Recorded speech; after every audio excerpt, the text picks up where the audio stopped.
So we're a few weeks away from launching our new 2022 car, probably the biggest regulation changes chassis-wise from the last 50 years. And before we do so, we can stop for a second and have a look back on how the regulations evolved since the start of the new hybrid power unit era, basically from 2014 to 2021.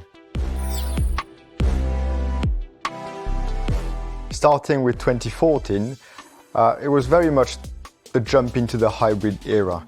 Alongside the new power unit came as well some fairly significant changes on the chassis side. Some of them were directly linked to aerodynamic performance, other to safety. For aerodynamic performance, it was just a reduction of downforce. The front wing got narrower. We also removed the beam wing just to get a balanced loss of downforce. And then for safety came the new regulations to enforce lower noses. In the previous years, there was a tendency for aero performance to design cars with a very high nose and chassis.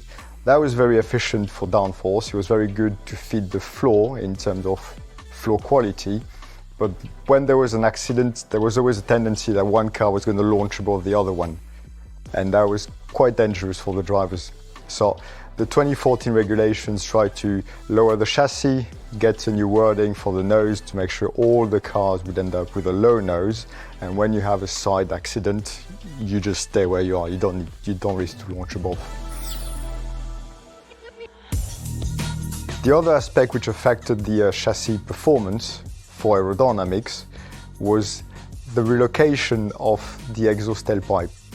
All the cars were using the exhaust gas to enhance the aerodynamic performance of the diffuser. So in the early 2010s, we were talking about blown diffusers with directly the tailpipe on the floor next to the tires. Then when we got to 2012, there was a first attempt to relocate the tailpipe to back off performance, but then teams still managed to find another location, which was on the side of the bodywork, quite upstream of the tires, and other aerodynamic ways to still get the benefit. So to make it simple, the regulations prescribe the tailpipe location under the rear wing, above the crash structure, in a location where there is nothing you can blow the gas towards. The effect of the exhaust relocation was the most powerful because in the previous years, the biggest aerodynamic update you could see in season was not a wing, was not a floor, it was a new engine map. All this put together in 2014 led to a reduction of downforce, something like 20 to 30%, and the cars were aerodynamically a lot simpler to manage.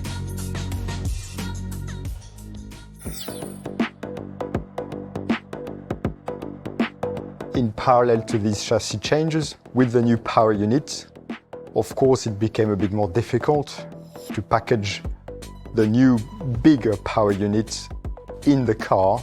And of course, we also had to cool much more components, much more fluids than we were used to.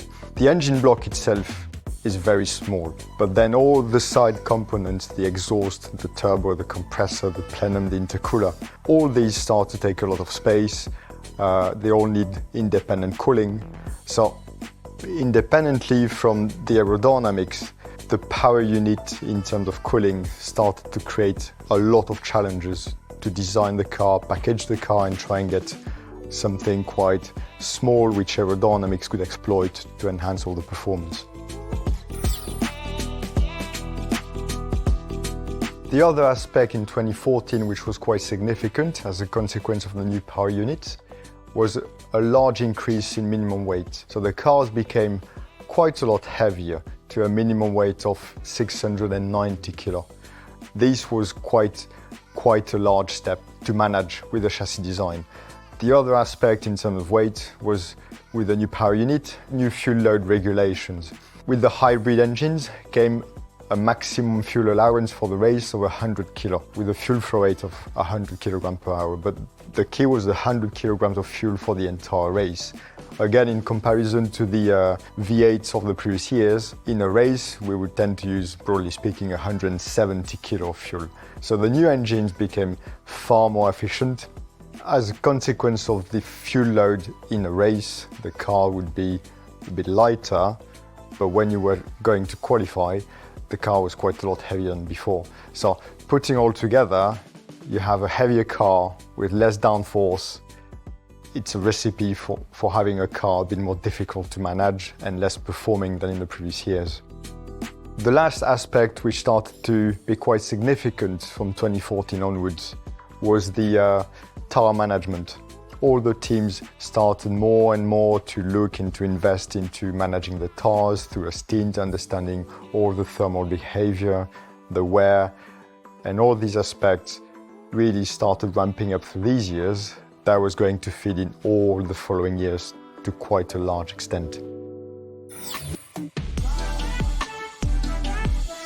2015, 2016, beyond the tweak on the nose regulations, all remained quite stable. And you would see the cars, they would evolve in a fairly subtle manner. And the biggest changes you would see were across each year when you would have the opportunity to review the entire power unit packaging, a new chassis, you would review all your cooling package, you would have an opportunity to review your front and rear suspension, your gearbox. So this is where you would see the biggest changes.